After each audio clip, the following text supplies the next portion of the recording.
Star news Marathi, नवे पाऊल नवी दिशा. तुमचं प्रगती पुस्तक दर 6 महिन्याला तपासणार, अन्यथा तुम्हाला गुलाब पुष्प मिळणार. विट्यात आमदारांचा नगरसेवकांना दम. हाय अंगावर खादी संग कामाची यादी, हाय अंगावर खादी संग कामाची यादी, अशी दमदार एंट्री आमच्या दादाची. आमचा दादा लई रुबाबदार, रुबाबदार, अरे आमचा दादा लई रुबाबदार, रुबाबदार.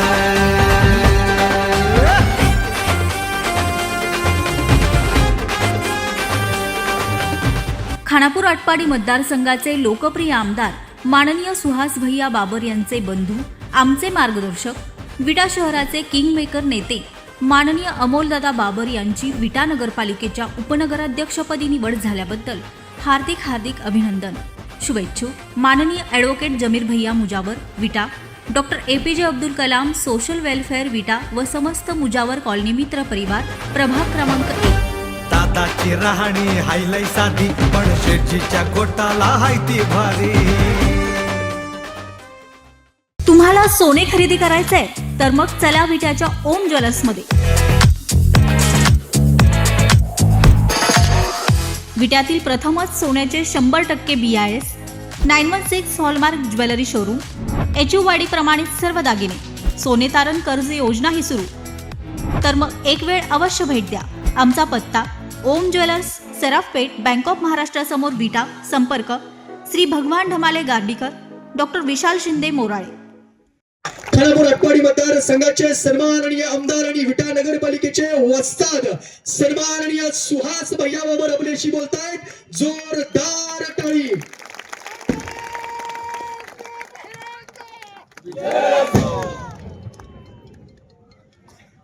सुशांत माझा मित्र आहे जवळचा. सुशांत म्हणजे जो माईक घेऊन आहे त्यामुळे मला त्याला थांबवता आलं नाही. सुशांत एक विनंती आहे माझी, कारण तो अनेक कार्यक्रमाचं सूत्रसंचालन करत असतोच. आता नवी पदवी काय वाचतात म्हणून जोडी नको. तब्येत बघितली तर मला पण वाचतात म्हणणार नाही, पहिलवान पण म्हणणार नाही. प्रेमाचं जे माझं नाव आहे भैया, तेवढंच भैया ते आधीपर्यंत वाचतात. बरोबर ना का? वस्ताद म्हणजे फार अवघड असतो कार्यक्रम, त्यामुळे वस्ताद म्हणण्यापेक्षा आपल्या भैया म्हणूया. विजन सिटीच्या सर्व नागरिकांच्या वतीनं नवनिर्वाचित नगराध्यक्ष, सगळे नगरसेवक यांच्या सत्कारच्या कार्यक्रमासाठी या ठिकाणी उपस्थित ज्यांनी आपलं मनोगत व्यक्त केलं ते आमच्या नगराध्यक्ष सौ काजल काकी, पंतकाकांनी अगदी घरातली गोष्ट उघड केली. इच्छा नसतानाही सर्व नगरसेवकांच्या इच्छेसाठी ज्यांनी उपनगराध्यक्ष स्वीकारलं ते आदरणीय अमोलदादा, व्यासपीठावरती उपस्थित ज्येष्ठ मार्गदर्शक आदरणीय पंतकाका, ज्येष्ठ नेते आदरणीय उत्तम बापू, आदरणीय ॲडव्होकेट गोसावी साहेब, आमचे सहकारी मित्र आदरणीय सुशांत भाऊ देवकर, आदरणीय सुरेश काका, मेटकरी अप्पा, व्यासपीठावरती उपस्थित असलेले आता 25 झाले. कालपर्यंत आज सकाळपर्यंत 22 नगरसेवक होते. 3 स्वीकृत नगरसेवक या ठिकाणी झाले, त्यामुळं 25 नगरसेवक. घुमटमाळचे ज्येष्ठ नेते आदरणीय तात्या, ॲडव्होकेट महेशजी शानभाग साहेब, माझे सहकारी मित्र आदरणीय प्रवीण साठे, शरद गायकवाड, आमच्या RPIचे आदरणीय लोंढे साहेब, त्यांचे सर्व सहकारी, आदरणीय दत्ताभाऊ तळेकर, आदरणीय कुमारभाऊ लोटके, आदरणीय मनोजी खारगे, आदरणीय हसनभाई. आता समोर नावं अशी आहेत की सगळ्यांचीच नावं पापाबाया या ठिकाणी बसलेत. आता कोणाकोणाची नावं घ्यायची, कोणाच ठेवायची. उजव्या बाजूला सगळे बसलेले, डाव्या बाजूला सगळे बसलेले. विजन सिटीतले सगळे रहिवासी, कार्यक्रमासाठी उपस्थित समोर बसलेले मोठ्या संख्येनं सगळे नागरिक, सगळ्या माझ्या माता भगिनी. मी थंडीचा अंदाज घेऊन भाषण करणार आहे, कारण कारण बहुतेक सोहेल बँकच्या मंडळी सारखं असं हे चालू आहे, त्यामुळे मी फार किती वेळ बोलायचं आणि जेवणाचा कार्यक्रम आहे, त्यामुळे मी मनोगत फारसं बोलणार नाही. कारण विटा नगरपालिकेच्या निवडणुकीच्या निमित्तानं अनेकदा भाषण झाले. निवडणूक झाल्यानंतर एक सभेचं भाषण झालं, एक परवा दिवशी नगराध्यक्ष पदाचा पदभार स्वीकारताना मनोगत माझं झालंय आणि मला माझी भाषणाची एनर्जी टिकवायची आहे. कारण बरोबर 2-3 दिवसानंतर आमची जिल्हा परिषदची आचारसंहिता लागणार आहे, त्यामुळे अजून 1 महिना मला सतत बोलत राहिलं पाहिजे. त्यामुळे मी फारसं बोलणार नाही, पण मी विजन सिटीतल्या ज्या माझ्या सगळ्या सहकार्याने हे कार्यक्रम आयोजित केलाय त्या सगळ्यांचा मात्र मी मनापासून आभार मानणार आहे. माझे सहकारी आदरणीय श्रीधर भैया जाधव, माझे सहकारी मित्र ॲडव्होकेट सोहेल भैया तांबोळी, मैनुद्दीन भैया पठाण, आदरणीय निलेश टकले, आदरणीय नितीन टकले, आदरणीय जरे काका, आदरणीय राजू चाचा तांबोळी, माननीय कचरे सर, आदरणीय रणदेव सर, आदरणीय गोडके सर, निकम सदाशिव, आदरणीय नासिर मुल्ला, आदरणीय दीपक पाटोळे, शैलेशजी सहानी, आदरणीय अन्सार शिकलकर, आदरणीय दादा शिकलकर, नदीम मुल्ला, दीपक पाणकर, आदरणीय सागर टेके, राजेंद्र बाबर, डॉक्टर मुल्ला साहेब, लोंढे साहेब आमचे उत्तम उदार, आदरणीय द्वारकेश बाबर आणि आदरणीय अंकुश चावळेकर आणि त्यांची सगळी टीम आणि त्यांना मदत करणाऱ्या त्यांच्या कुटुंबातले सगळे सदस्य, या सगळ्या टीमचं मनापासून तुमचं मी आभार मानेन की तुम्ही आज हा कार्यक्रम आयोजित केलाय. पंत काकांचं एक मला अत्यंत आवडलेली गोष्ट कुठली असेल तर सत्कार सोहळे. खऱ्या अर्थानं मी त्या सत्कार सोहळ्याला विरोध करणारा कार्यकर्ता आहे. विधानसभेची निवडणूक झाल्यानंतर पूर्ण विधानसभेच्या मतदारसंघामध्ये मी एकच कार्यक्रम सत्काराचा घेतला होता, तो त्यातला घेतला. त्याच्या व्यतिरिक्त घरात येऊन ज्या लोकांनी माझा सत्कार केले तेवढेच सत्कार मी घेतले होते. कारण सत्कारापेक्षा खऱ्या अर्थाने जी जबाबदारी आपल्याला या विट्यातल्या लोकांनी दिली आहे ती जबाबदारी पार पडणं आता आपल्या सर्वांचं नैतिक कर्तव्य आहे. त्या कर्तव्यामध्ये कारण सत्कार सोहळ्याचं काय होतं, एकदा सत्कार सोहळ्याला नाद लागला तर फार वाईट आहे. मी आता हे सगळं बघितलंय, माझी 3री निवडणूक झाली, 3दा विजयी झालोय, फार बरं वाटतं. लोकांनी सत्कार केला, हार घातला, शाल घातली, बुके दिला, पण त्यातनं थोडं बाहेर पडलं पाहिजे असा मानणारा मी कार्यकर्ता आहे. त्यामुळे तुम्हाला सर्वांना विनंती आहे, येत्या हा विट्याच्या वतीने शेवट सत्कार करून टाकू. आता ज्याला करायचं आहे त्यांनी त्याच्या प्रभागामध्ये त्यांचं काम जसं होईल. आता पाठीमागे बसले प्रकाश बागल या ठिकाणी बसले, निकम सर कार्यक्रमासाठी बसले. तर आता सत्कार समारंभ थोडंसं थांबवून जी जबाबदारी आपल्याला लोकांनी दिली ती जबाबदारी पूर्ण करण्यासाठी आपण इथल्या पुढच्या काळामध्ये प्रयत्न करूया असं वाटतं. कारण खूप मोठी नैतिक जबाबदारी, तुम्ही कल्पनेच्या पलीकडे जाऊन मी तुम्हाला सांगतो, एवढ्या अपेक्षा आहेत लोकांच्याकडून आपल्याला की ज्या लोकांनी तुम्हाला एवढ्या आत्मविश्वासानं तुमच्यावरती प्रचंड विश्वास ठेवून मतदान केलाय त्या मतदाराचा एवढा इतक्या अपेक्षा, कदाचित त्या अपेक्षांच्या ओझ्याखाली आपण दबून जाऊ इतकं प्रचंड प्रेम ह्या सगळ्या लोकांनी दिले आणि ते पूर्ण करण्याची जबाबदारी आपल्याला. आता मी कशासाठी हे बोलतोय, मी मगाशी बहुतेक अमरला मी त्यांना नंबर दाखवला आणि विशाल तावळेकर नगरसेवकांना त्यांच्या प्रभागातला विषय होता, त्यामुळे मी पुढे गेले. त्यामुळे तुम्हाला मी तो विषय सांगितला. मला बरोबर काल 7 वाजता एक फोन आला आणि 24 तास फोन चालू ठेवणारा मी कार्यकर्ता असल्यामुळे मला 7 वाजता फोन आला, मी उचलला आणि मला समोरून आवाज आला, नगरपालिकेत फोन लागलाय का?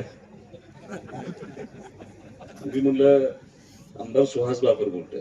हा तेच म्हणलं काय अडचण आहे, पाणी येत नाही म्हणलं आमच्या. म्हणलं कुठं? तर नांगरे कॉम्प्लेक्स, नांगरे पाटील कॉम्प्लेक्स, बरोबर ना रोहित? HP कॉलेजच्या पाठीमाग नांगरे कॉम्प्लेक्स मध्ये पाणी येत नाही आणि ताबडतोब व्यवस्था करा. आता मला असं वाटलं की विशालरावला फोन करा, पण मला भीती उठलाही नाही नगरसेवक काय माहिती. आता ही जबाबदारी तुमच्यावर जशी आहे तशी तेवढ्या पटीत माझ्यावर सुद्धा आली, याचं तर मला बाण हळूहळू व्हायला लागले. त्यामुळं हे सगळे सत्कार सोहळे इथून पुढे थांबवून आता आपल्याला ह्या प्रत्येक गोष्टींमध्ये ताकदीनं लक्ष घालणं आवश्यक आहे. ते तुम्ही सर्वांनी घालावं अशी मी विनंती. कारण मी मगाशी नगराध्यक्ष काकीने विचारलं, मी सहज लोकांना आवाहन केलं होतं की सहज येऊन जावा नगरपालिकेत. तुमचं काय असू द्या अगर नसू द्या. काही लोक असतात की 50 वर्ष नगरपालिकेत गेले नाही. काही लोकांना आता जायची वेळ आली तरी सुद्धा त्या लोकांना नगरपालिकेत बघितलं नाही. काम असू द्या अगर नसू द्या, तुम्ही सहज फिरून जावा नगरपालिकेमध्ये. मी काकींना म्हटलं कोण येतंय का? काकी म्हणलं खूप सारे लोक येत आहेत. बरोबर आणि येत आहेत, फक्त त्यांना असं होतं की काय तर सांगायला पाहिजे म्हणून येतात आणि काकींना काहीतरी काम सांगून जाते. आता काकी कालपर्यंत तुम्ही एकट्या होता, पण आज खऱ्या अर्थानं नगरपालिकेच्या कारभाराला सुरुवात होते. आज आपण उपनगराध्यक्ष पदाची निवडणूक आणि सगळे तुमचे नगरसेवक एकत्रित आपण त्या ठिकाणी कामाला सुरुवात करताय. येत्या काही दिवसामध्ये सगळ्या समित्यांचे अध्यक्ष, सगळ्या समित्यांचे मेंबर त्या ठिकाणी होतील. 5 समित्या आहेत, सगळ्या डिपार्टमेंट तुमचं त्या ठिकाणी काम करायला सुरू होईल. पण आता तुम्हाला माझी विनंती आहे, आता प्रशासकीय कामामध्ये फारसं लक्ष न घालता ज्या गोष्टी घेऊन आपण लोकांच्या समोर गेलो होतो त्या गोष्टी पूर्ण करण्याची जबाबदारी तुम्हाला सर्वांना एकत्रितपणे आता लोकांच्या पर्यंत पोहोचा, त्यांच्या अडचणी समजून घ्या आणि ते सगळी कामं पूर्ण करण्यासाठी आपण त्या ठिकाणी प्रयत्न केला पाहिजे असं मला वाटतं. मी आज भाषण करत असताना काय करायचं आहे, कारण हे सगळ्या गोष्टी आपण निवडणुकीच्या निमित्तानं बोललोय, ती करणं खूप आवश्यक आहे. आज उपनगराध्यक्ष पदाची निवडणूक गोसावी साहेब अजिबात दादाची इच्छा नव्हती. त्याला 2 कारण होती.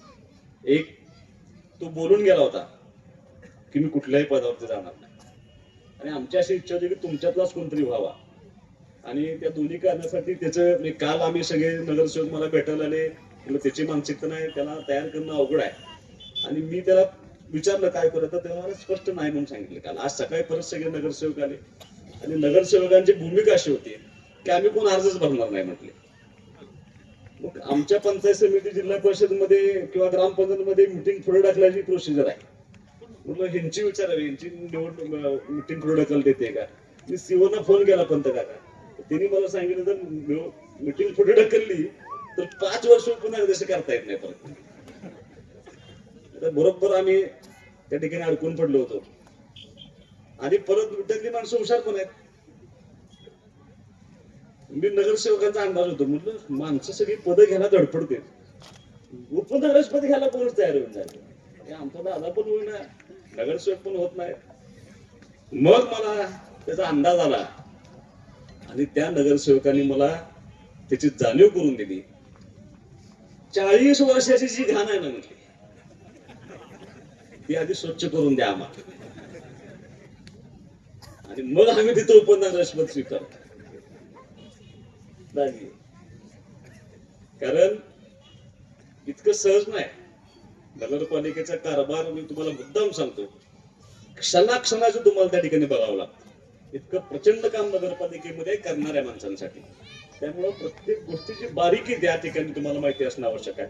तिथला सगळा स्टाफ तुमच्या कामांमध्ये येणं आवश्यक आहे. तिथली प्रत्येक गोष्ट तुमच्या कामांमध्ये येणं आवश्यक आहे. ती आल्याशिवाय तुम्हाला तिथे काम करणं सुकर नाही. त्यामुळे काकींच्या बरोबर थोडं दादाला 1 वर्षभर ते सगळं सांभाळून, म्हणजे दादा स्वच्छतेचा नंबर बाहेरचा आलाय, आता तुला स्वच्छतेचा आतला नंबर आणायचा. मोठी जबाबदारी तुला या सगळ्या लोकांनी दिली, त्यामुळे तुला ते पद स्वीकारावं लागले. आणि आम्ही ते एकत्रित निश्चितपणे, आम्हाला त्यात स्वार्थ नाही. ज्या दिवशी नगरसेवकांना वाटेल की आता गाडी मार्गस्थ झाली, त्यावेळेला आम्ही तिथनं बाजूला सरकून आम्ही ती सगळी चावी तुमच्या ताब्यात देण्याची जबाबदारी आमची नाही. त्यात कुठे आम्ही कमी पडणार. 140 कोटीची अर्थसंकल्पीय असलेली आपली नगर परिषद, त्याच्यामध्ये स्वतःच फक्त 18 ते 20 कोटीचं उत्पन्न आहे. बाकी सगळं शासनावरती अवलंबून आहे. बाहेरच्या येणाऱ्या पैशावरती अवलंबून असलेली नगरपालिका ही सांभाळणं. कारण आज मला असं वाटतंय की तुम्ही सगळे पदभार तुम्ही आज घेताय, पण पदभार घेत असताना सुद्धा खरी परिस्थिती, आपल्या नगरपालिकेची असलेली आर्थिक परिस्थिती आपल्या शहरातल्या लोकांच्या समोर मांडली गेली पाहिजे.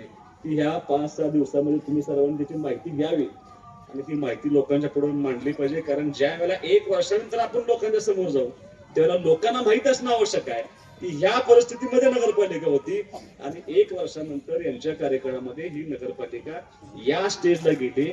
हे करणं आपल्याला खूप आवश्यक आहे. त्यामुळे मला असं वाटतं की तुम्ही सगळ्यांनी एकत्रितपणे 5-6 दिवसांमध्ये तुमच्या नगरपालिकेच्या आर्थिक परिस्थितीची पूर्ण माहिती घेऊन, श्वेतपत्रिका काढा असं मी म्हणणार नाही, पण त्याची माहिती एक माहिती पुस्तकं तयार करून ती लोकांच्या पुढे आली पाहिजे असं माझी विनंती आहे. तुम्ही करावं अशी अपेक्षा ठिकाणी व्यक्त करतो.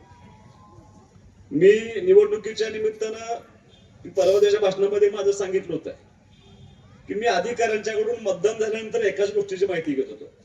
ती माहिती कुठली घेत होतो? मतदान पुरुषांचं जास्त झाले का महिलांचं जास्त झालं? कारण विधानसभेच्या निवडणुकीला पुरुषांपेक्षा महिलांचं मतदान जास्त झालं होतं. आणि आता सुद्धा मी माहिती घेत होतो. मला 11:30-12 वाजता अधिकाऱ्यांनी सांगितलं की पुरुषांपेक्षा महिलांचं मतदान जास्त झाले. त्यावेळी मी दादाला फोन केला की आपण निवडणूक जिंकली. पण असं कसं? तर मला महिलांचं मतदान जास्त झालं. मला विश्वास आहे की महिला 100% आपल्याला मतदान करणार. आणि ते करण्याच्या पाठीमागे काही शब्द होते की सगळ्यात महत्वाचं काय होतं तर पाण्याचं. म्हणजे आजही पाण्याचे फोन, आजही त्या पाण्याची अडचण, हे सगळं संपन्न खूप आवश्यक आहे. त्यामुळे नगरपालिकेमध्ये आज निवड झाल्या आम्ही पहिले शिवणच्या चेंबरमध्ये बसवतो. पंत काका मी शब्द दिला होता, नेवरी पासून जी जुनी लाईन आपली चालू होती ती लाईन परत सुरू करण्यासाठी काय काय करायला लागते त्यासाठी आज सर्व्हेवर बोलवून घेऊन त्या कामाची सगळी माहिती घेतली. आणि येत्या काही दिवसांमध्ये ह्या नवीन नळ पाणी पुरवठ्याचे आपलं काम चालू आहे त्याच्याबरोबर त्याचंही काम संपवून जास्तीचं पाणी ह्या शहराला कसं मिळेल, जो शब्द मी माझ्या माता भगिनीनं दिलाय तो पूर्ण करण्यासाठी येत्या काही दिवसामध्ये आपण त्याचा प्रयत्न करणार आहे आणि ते पाणी तुम्हाला देण्यासाठी त्या ठिकाणी काम करणार आहे. आता तुम्हाला अंदाज येईल पंत काका, ते निवडणुकीचा माहोल वेगळा असतो. मी जेव्हा हे निवडणुकीमध्ये बोलत होतो त्याला टाळ्या पडत होत्या, आता पडत नाहीत. त्याला कारण आहे, आता त्यांनी विश्वास ठेवलाय माझ्यावरती. आता मध्ये करण मग सांग बोललायच बरंच तो. आता तुम्ही जे मगाशी बातम्यात सांगितलं की जे काय 1-2 नगरसेवक त्यांचे निवडून आलेत का नाही, त्यांची माहिती करेक्ट आहे. त्यांची एक मॅनेजमेंट करणारी टीम होती, त्यांनी एक सर्व्हे टीम बोलवली होती आणि त्या सर्व्हे टीमने त्यांना असं सांगितलं होतं की तुमच्या प्रभागामध्ये सुहास बाबरचं भाषण झालं की तुम्ही पटला. कसं करायचं काय करायचं बघा. त्यांनी काय केलं, मी ज्या दिवशी माझं भाषण असेल त्या दिवशी 800-800 हजार माणसं बायका जेवायला घेऊन गेली.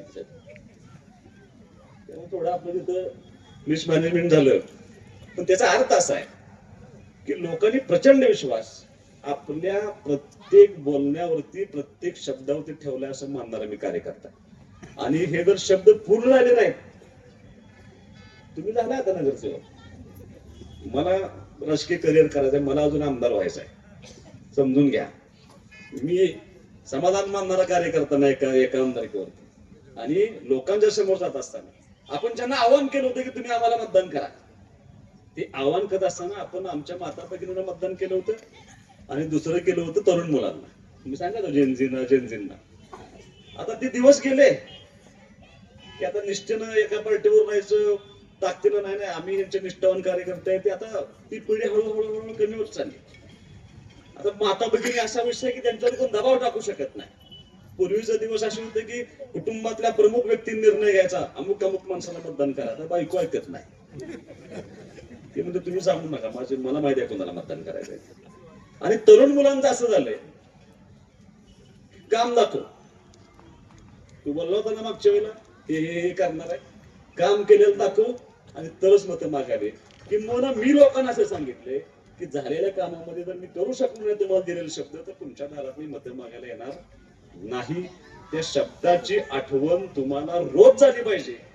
वाटल्यास मी माझ्या पेरं सांगेन की त्याचं एक व्हॉइस नोट माझ्या नावाने तयार करून रोज सकाळी 7 वाजता सगळ्यांना नगरसेवकांना पाठवा. तर तुम्हाला त्याची जाणीव झाली पाहिजे आणि आपलं प्रत्येक काम करायचं काम आपण त्या निमित्तानं झालं पाहिजे. मला मी कार्यक्रम स्वीकारायचं दुसरं कारण आहे, विजन सिटी मध्ये कार्यक्रम.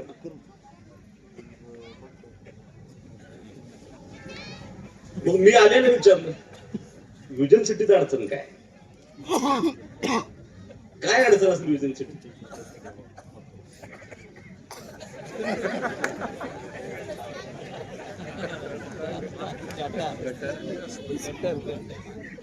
मग आता मला प्रश्न पडला, नाव विजन सिटी आहे म्हणतो. ठीक आहे, आता रस्ते जरा बरे आहेत, पण मला असं वाटतंय शोष खड्डेच आहेत. बरोबर ना? दुर्दैवाची गोष्ट आहे की एवढ्या मोठ्या विजन सिटीमध्ये जिथं अत्यंत चांगला क्रीम लेअर मधला लोक राहतात, अधिकारी राहतात, त्याच्यामध्ये सुद्धा शोषखड्डेच असतील आणि ड्रेनेजची व्यवस्था नसेल तर याला विजन सिटी नाव कसं दिलं?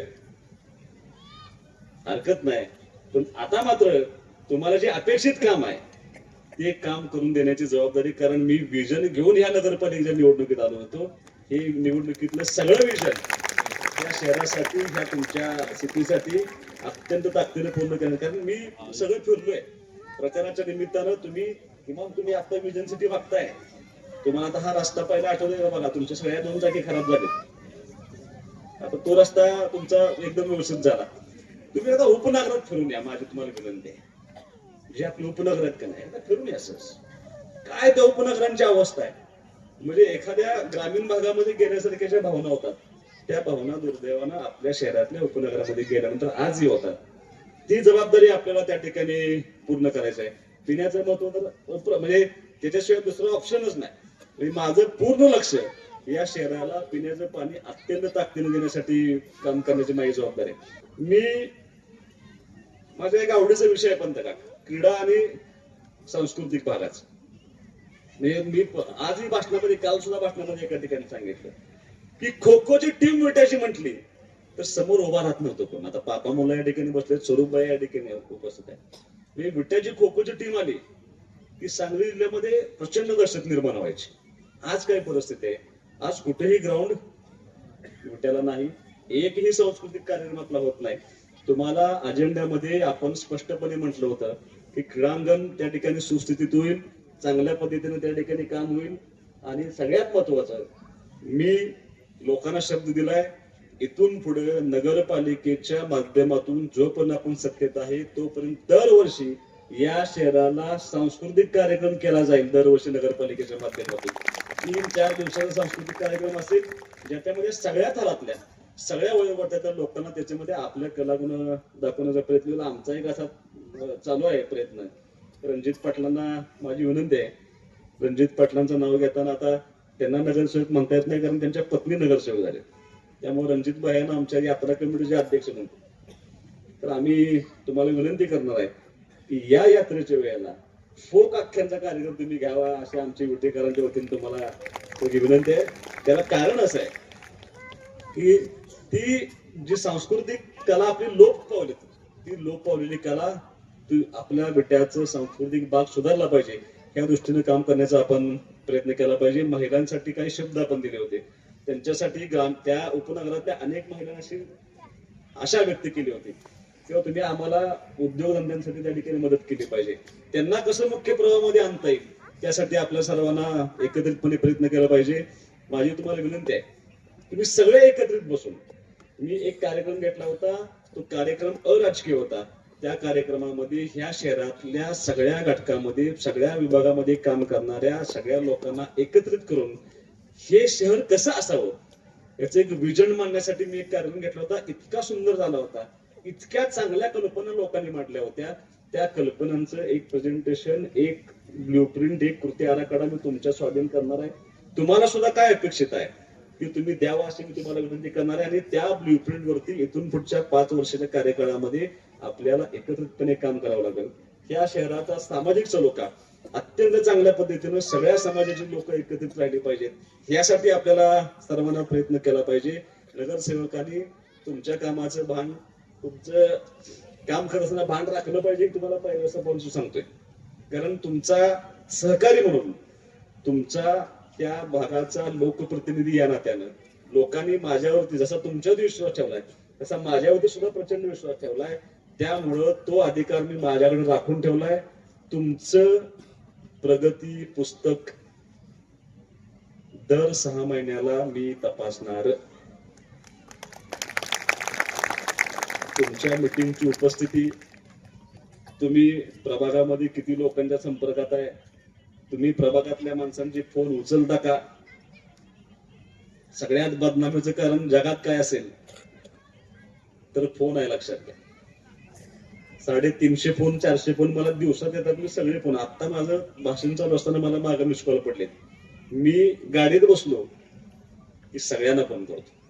तुमच्याकडे एखादं काम कमी होऊ द्या, पण जर तुम्ही फोन उचलला नाही तर तुम्हाला गुलाबाचं फुल मी माझा PA पाठवून देणार आणि सांगणार की तुम्ही अमुक अमुक दिवशी ज्या या माणसाचा फोन उचललेला नाही. फोन उचलणं तुमचं आवश्यक आहे, लोकांच्या संपर्कात राहणं आवश्यक आहे. त्या प्रभागातल्या तुमच्यापर्यंत येणारी प्रत्येक अडचण सोडवण्यासाठी प्रयत्न करा. मी आज सिवनशी बोलून मी सिवनला सांगितलंय प्रत्येक महिन्याला प्रत्येक प्रभागामध्ये एक एक मिटिंग होईल. त्या प्रभागामध्ये ती मिटिंग पूर्ण करण्यासाठी त्या प्रभागाला एक नोडल ऑफिसर नेमला जाईल. जो ऑफिसर तुमच्या प्रभागातल्या लोकांनी तुम्हाला जे काम सांगितले त्या कामांचा फॉलोअप तो अधिकारी घेईल, तुमच्याबरोबर तो काम करेल आणि त्या माणसांचं काम करण्याची जबाबदारी आपल्याला पूर्ण करायला पाहिजे. तुम्हाला माझी विनंती आहे, संधी सारखी मिळत नाही, लक्षात घ्या. राजकारणामध्ये कष्ट असावे लागतात, राजकारणामध्ये धडपड असावी लागते, राजकारणामध्ये प्रयत्न असावे लागतात.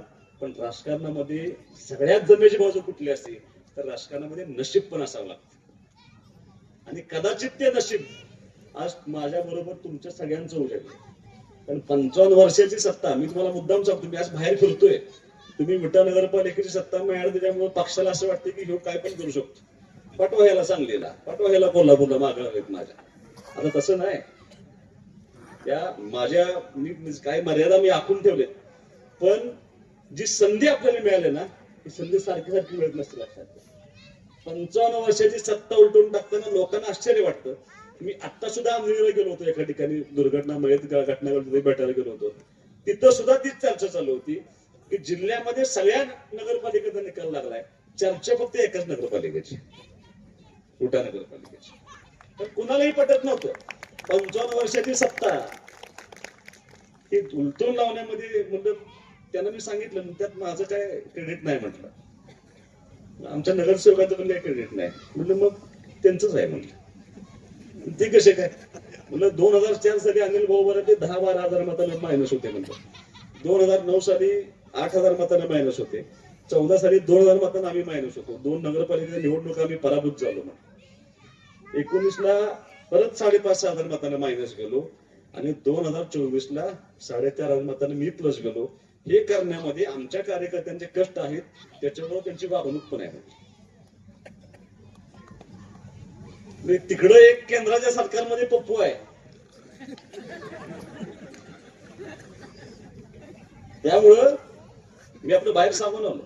मग त्यांनी मला सांगायला सुरुवात केली, ज्या कुटुंबामध्ये भेटायला गेलो तो गलाई व्यवसाय करणारं मोठं कुटुंब होतं, त्यांनी मला असं सांगितलं की ह्या त्रासामुळं गेल्या 10 वर्षामध्ये विटा शहरामध्ये जी सोने चांदीची लोक व्यवसाय करणारी इन्व्हेस्टमेंट करत होते ना ती करायची बंद झाली होती, पूर्ण थांबली होती.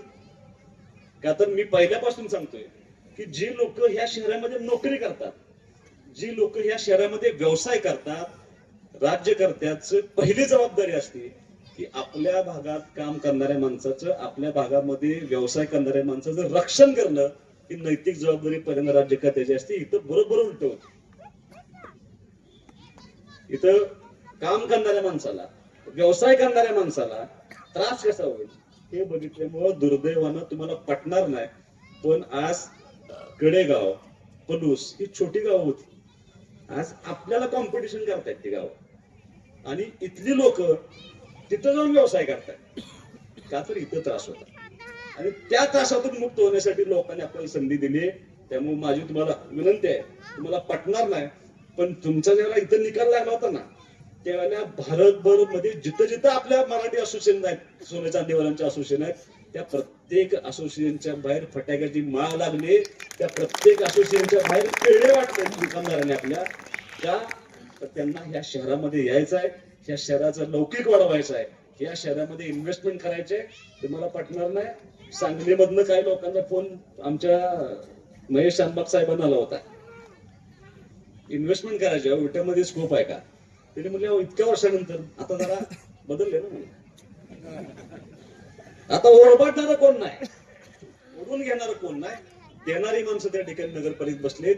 आपली बँक ही देना बँक आहे, लेना बँक नाही, ह्याचं भान त्या 5 वर्षाच्या कार्यकाळामध्ये तुम्ही सर्वांनी एकत्रितपणे राखलं पाहिजे. एवढीच अपेक्षा मी या निमित्तानं करणार आहे. मी तुमचा लोकप्रतिनिधी यापेक्षा मी समोर बसलेल्या सर्वसामान्य नागरिकांसारखाच या शहराचा नागरिक आहे. माझं गाव सुद्धा हेच आहे, मी राहतो इथंच, माझं घर इथंच आहे. त्यामुळे ह्या लोकांच्या ज्या अपेक्षा आहेत त्याच माझ्या अपेक्षा आहेत. आणि त्या पूर्ण करून घेण्यासाठी तुमच्या पाठीमागं मी हंटर घेऊन उभा आहे. सिनियर जरी असला, महिला जरी असला, महिलांना माझी विनंती आहे, नगरसेवक तुम्ही आहे, नवरा नाही, अवलंबून राहायचं नाही, मिटिंगला तुम्हीच जायचं, नाहीतर पाठवाल परत, कोणालाही पाठवायचं नाही. 3 मिटिंगला का 6 मिटिंगला तुमच्या सगळ्या मिटिंगला उपस्थिती कंपल्शन आहे. प्रभागात फिरा, रोज 1-2 घरं करा. दुसऱ्या पुढच्या निवडणुकीला नवरा जरी म्हणला मी उभा राहणार तरी त्याला सांगायचं घरी बस माझे मग इतकं तयारी तुमची त्या प्रभागामध्ये झालं पाहिजे. तशा पद्धतीने तुमच्याकडे काम झालं पाहिजे. ते करून घेण्याची जबाबदारी तुमच्या सर्वांची एकच. चालते ना रणजित भाई? रणजित भाई एकटा राहणार मॅडम बघायला घरात पद असले म्हणजे झालं, बाकी काय डोक्यात घेऊन नगरसेवक असला म्हणजे झालं. पण हे खूप कष्टानं, अनेक लोकांच्या त्यागाने तुमच्यापर्यंत आलंय. हे पद आपल्याला कामाच्या माध्यमातून टिकवायचं आहे. ते टिकवण्याची जबाबदारी तुम्ही सर्वांनी एकत्रितपणे घ्यावी अशी अपेक्षा ठिकाणी करतो. आज स्वीकृत नगरसेवक असताना आता तुम्हाला विनंती आहे की आता बापू विरोधकांना काही काम राहिलेलं नाही, काहीच काम राहिलेलं नाही, सगळीकडे निवांत आहे. त्यामुळे आता बघ तुला केलं नाही, बघ तुला केलं नाही, बघ तुला केलं काय, तो ह्या समाजाला दिलं नाही, त्या समाजाला दिलं नाही. मी जे पराभूत झाले होते त्यांना देणं माझं पहिलं कर्तव्य होतं. मी खोटं कुणाला सांगणार नाही. आज एका पेपरनं बातमी 30-35 जणांना शब्द दिला, अजिबात दिलेला नाही. किती कॉप्ट आहेत आणि किती वर्ष आहेत ह्याचा हिशोब लावून सुहास बाबांना शब्द दिला, लक्षात घ्या. एक्स्ट्रा शब्द कोणाला दिला नाही. आणि ज्याला शब्द दिलाय ते प्रत्येक शब्द त्या माणसाचा मान सन्मान, त्या समाजाचा मान सन्मान राखून पूर्ण करणार आहे. त्यामुळे भैया काय पोस्ट टाकून होतं का असं काय पोस्ट टाकून काय आता ते हे झालंय. मी आपली सोशल मीडियाला माझी विनंती आहे, तुम्ही जरा कमी पडताय. परवा दिवशी पोस्ट टाकली की हनुमंतराव पाटील साहेबांचा फोटो काढला म्हणून. काढलाय का फोटो? अजिबात काढलेला नाही. हे सांगितलं पाहिजे आपण सोशल मीडियाला जाऊन सुद्धा. माझी तुम्हाला विनंती आहे की तुम्ही पदभार स्वीकारण्यापूर्वी, अनिल भाऊंचा तिथं फोटो लावण्यापूर्वी जे पाठीमागचे फोटोचे फ्रेम आहेत ते फोटो माझ्यापाशी आहेत, तो फोटो टाका. असं होतं.